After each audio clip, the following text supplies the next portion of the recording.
जय हिंद साथियों। आज के इस वीडियो में हम लोग चर्चा करेंगे दो चरों से संबंधित रैखिक समीकरण युग्मों के बारे में। जैसा कि पिछले वीडियो में हमने बताया था कि रैखिक समीकरण का मतलब ऐसा समीकरण जिसमें चर पद की अधिकतम घात 1 हो, उसे हम रैखिक समीकरण कहेंगे। यहाँ हम रैखिक समीकरण के युग्मों के बारे में बात कर रहे हैं। मतलब आपको रैखिक समीकरणों के दो मान दिए गए होंगे और इन दोनों ही समीकरणों को आपको हल करना होगा। इसमें सबसे पहला टॉपिक है कि अगर हमें समीकरण दिए गए हैं तो इन्हें हल करने के बाद मिलने वाले हल की प्रकृति कैसी होगी। तो यदि हमें दो समीकरण दिए गए हैं, पहला a1x plus b1y plus c1 बराबर 0 और दूसरा है a2x plus b2y plus c2 बराबर 0। तो पहली कंडीशन है हमारे पास कि यदि a1 upon a2 does not equal to b1 upon b2, तो इस स्थिति में इन रैखिक समीकरणों के द्वारा जो रेखाएं प्रदर्शित हो रही हैं, ये रेखाएं परस्पर प्रतिच्छेद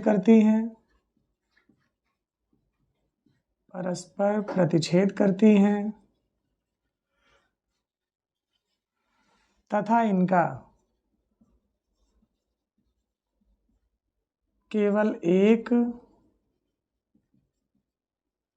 अद्वितीय हल होता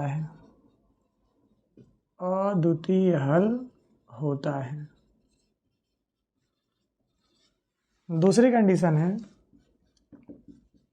कि यदि a1 अपान a2 बराबर b1 upon b2 does not equal to c1 upon c2, तो रेखाएं परस्पर समांतर होती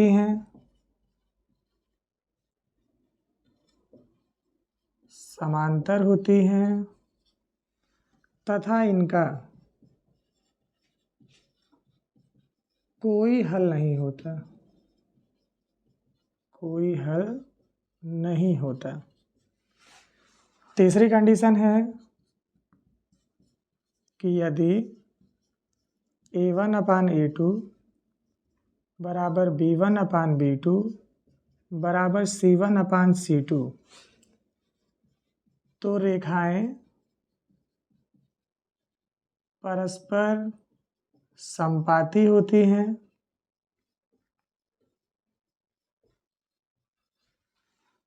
तथा इनका अनेक हल होते हैं।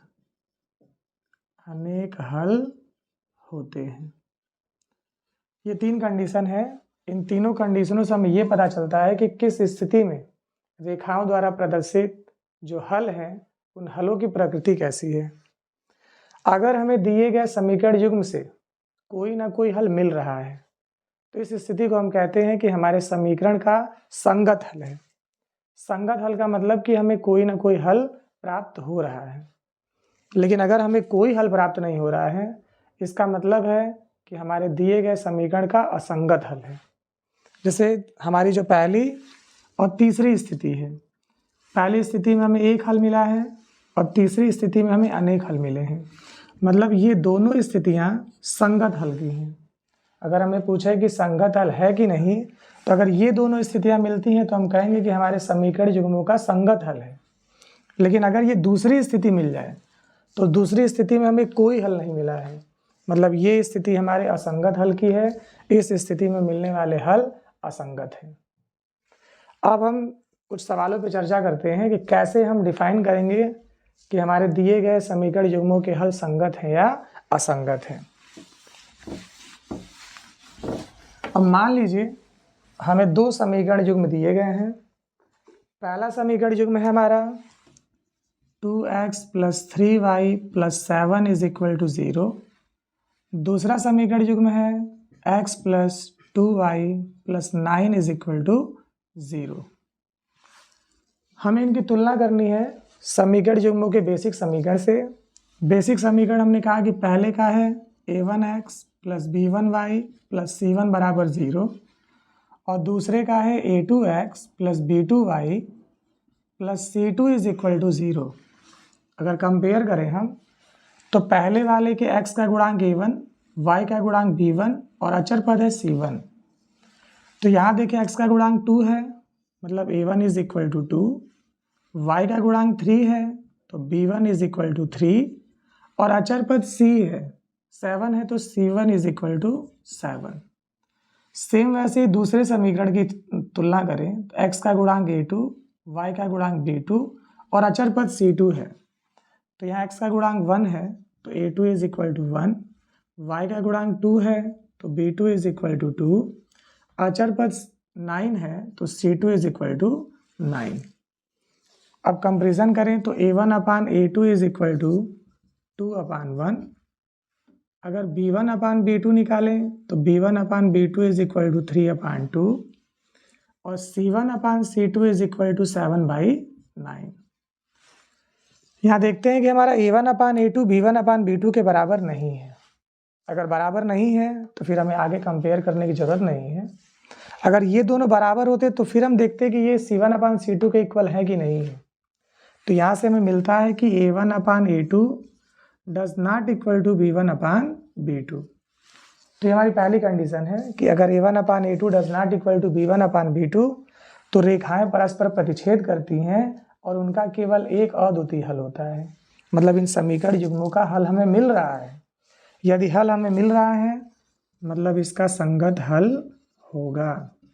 अगर हल नहीं मिलता तो इनका असंगत हल होता।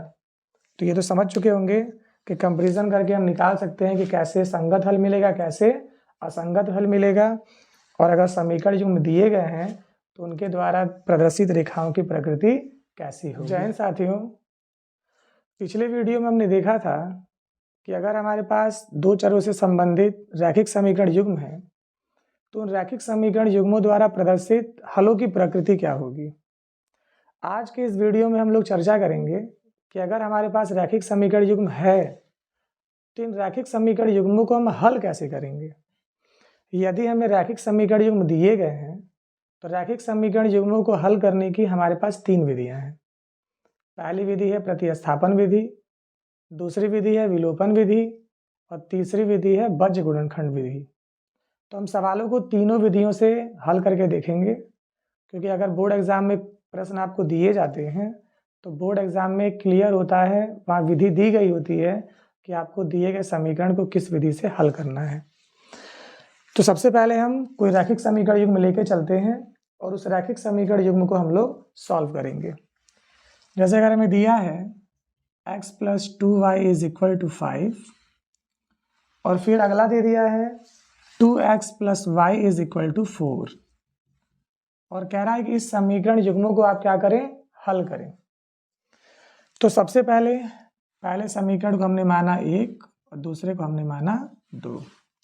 तो सबसे पहले हम इसे हल करेंगे प्रतिस्थापन विधि से, कि प्रतिस्थापन विधि में हम सॉल्व कैसे करेंगे समीकरण को। अगर हमें प्रतिस्थापन विधि से समीकरण सॉल्व करना है तो प्रतिस्थापन विधि में दिए गए समीकरणों में से किसी भी एक समीकरण से हम किसी एक चर की वैल्यू निकालते हैं और उस चर की वैल्यू को हम दूसरे समीकरण में पुट करते हैं। दूसरे समीकरण में वैल्यू रखते ही किसी एक चर की वैल्यू हमें मिलेगी और वो वैल्यू हम किसी भी समीकरण में रख के अगले चर की वैल्यू निकाल सकते हैं। तो सबसे पहले हम चलते हैं समीकरण 1 से। समीकरण 1 हमें दिया गया है x + 2y is equal to 5। यहाँ से हम x की वैल्यू निकालें तो x is equal to 5 - 2y। x की वैल्यू हमें मिल चुकी है। ये x की वैल्यू हमने समीकरण 1 से निकाली है तो ये वैल्यू हम रखेंगे समीकरण 2 में। अगर वैल्यू हमने समीकरण 2 से निकाली होती तो वैल्यू हम रखते समीकरण 1 में। मतलब वैल्यू जिस समीकरण से निकालेंगे उस समीकरण में न रख के अगले समीकरण में ये वैल्यू हम रखेंगे। तो वैल्यू हमने निकाली है समीकरण 1 से, तो ये वैल्यू हम रखेंगे समीकरण 2 में। समीकरण 2 से अगर आए तो समीकरण 2 है 2x + y is equal to 4। x की वैल्यू हमारे पास 5 - 2y, तो x की वैल्यू रखते हैं 5 - 2y plus y is equal to 4। 2 का मल्टीप्लाई करिए तो 2 × 5 = 10, 2 × 2 = 4, plus y is equal to 4। तो ये 10 माइनस 4y प्लस वाई, तो बचेगा माइनस का 3y is equal to 4। Minus 3y को ट्रांसफर करोगे तो प्लस का 3y, और 4 अगर इधर लेके आते हैं तो माइनस का 4। तो मिलता है हमें कि 3y इज इक्वल टू 6। तो y इज इक्वल टू, अगर कैंसिल करें तो y की वैल्यू मिलती है हमें 2। तो जो x की वैल्यू हमने निकाली थी, y इस वैल्यू को रिप्लेस कर दीजिए। तो x is equal to 5 minus 2y। तो x is equal to 5 minus 2 की वैल्यू 2 थी, y की वैल्यू 2 थी, तो ये x is equal to 5 minus 4, और 5 minus 4 is equal to 1। x की वैल्यू मिलती है 1 और y की वैल्यू मिलती है 2। तो प्रतिस्थापन विधि क्लियर होगी कि प्रतिस्थापन विधि में हम एक समीकरण से वैल्यू निकालकर दूसरे समीकरण में रखेंगे। इस प्रतिस्थापन विधि के द्वारा हम समीकरण को सॉल्व कर सकते हैं। अगली जो विधि है, अगली विधि है विलोपन विधि। विलोपन विधि का मतलब है कि किसी दी गई राशि का विलोप कर देना, मतलब किसी दी गई राशि को हटा देना। हमारा काम है कि इन दो राशियां हैं x और y, इन दोनों समीकरणों में किसी एक चर को बराबर कर लिया जाए। या तो हम x को x के बराबर कर लें, या तो y को y के बराबर कर लें। अगर जिस चर को हम बराबर कर रहे हैं उनके साइन अगर सेम है तो दोनों समीकरण हम घटाएंगे। अगर दोनों के साइन डिफरेंट है, मतलब एक प्लस में है दूसरा माइनस में है, तो दोनों समीकरणों को हम जोड़ेंगे। यहाँ पे हम y की वैल्यू इक्वल करने जा रहे हैं। तो पहले समीकरण में y का मल्टीपल 2 है और दूसरे समीकरण में y का मल्टीपल 1 है। दोनों को इक्वल करें तो अगर समीकरण 2 में हम 2 से गुणा कर दें तो ये भी y 2y में कन्वर्ट होगा। तो दोनों y बराबर हो चुके होंगे। दोनों के साइन सेम है, तो हमने कहा था अगर साइन सेम है तो इस स्थिति में हम समीकरणों को घटाएंगे, और समीकरण घटा के हम आसानी से सॉल्व कर सकते हैं। तो हम करते क्या हैं, समीकरण 2 में 2 से गुणा करके समीकरण 1 से घटाने पर, क्योंकि दोनों के साइन सेम है तो घटाना पड़ेगा, डिफरेंट होते तो हम दोनों को जोड़ते। समीकरण 1 से घटाने पर, तो समीकरण 1 हमारा x plus 2y is equal to 5। इसमें हमें 2 से गुणा करना था, तो 2 दूना 4, 2 1 कम 2 और 4 दूना 8। घटाना है तो घटाने पर साइन बदलते हैं, तो प्लस वाला माइनस और प्लस वाला माइनस। अगर x में से 4x घटा दें तो माइनस का 3x, ये प्लस 2y से माइनस 2y कैंसिल। 5 में से 8 घटाएंगे तो -3, -3 से -3 cancel, x is equal to 1। अब ये जो वैल्यू मिली इसे हम चाहे समीकरण 1 में रखें चाहे समीकरण 2 में, हमें दिए गए चर का मान मिलेगा। समीकरण 1 में ही रखते हैं, तो समीकरण 1 से हमारे पास है x plus 2y is equal to 5। x की वैल्यू हमारे पास 1 है, तो 1 plus 2y is equal to 5। अगर 1 को ट्रांसफर करते हैं तो -1, तो मिलेगा 2y इज इक्वल टू 4 या y इज इक्वल टू 2। तो ये हमारी विलोपन विधि। इस विलोपन विधि के द्वारा भी हम समीकरण सॉल्व कर सकते हैं। विलोपन विधि में हमने कहा कि किसी एक चर को बराबर करिए, उसका विलोप करिए, हम बड़े आसानी से इन समीकरणों को सॉल्व कर सकते हैं। यहाँ तक सब समझ चुके हैं। आगे हम देखते हैं तीसरी और लास्ट विधि जो है वो है बज्र गुणनखंड विधि। कि बज्र गुणनखंड विधि से अगर हमें सवाल सॉल्व करना है तो हम कैसे सॉल्व करेंगे, इसे थोड़ा ध्यान से देखेंगे। ये है हमारी बज्र गुणनखंड विधि। बज्र गुणनखंड विधि में हमें करना क्या है, सबसे पहले हम x, y और अचर पद इन्हें पहले अलग अलग करके देखते हैं कि क्या है। तो पहले समीकरण में x का जो गुणांक है, x का गुणांक 1, y का गुणांक 2, अचर पद इक्वल में है। हमारा बेसिक समीकरण था a1x plus b1y plus c1 is equal to 0। तो अगर 5 को हम इस पक्ष में लेकर आएंगे तो ये होगा -5।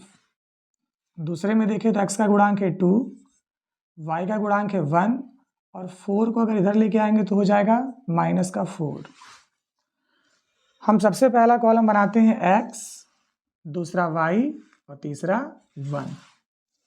साइन हमारा प्लस माइनस प्लस, मतलब x पॉजिटिव y नेगेटिव, फिर अचर पर हमारा पॉजिटिव।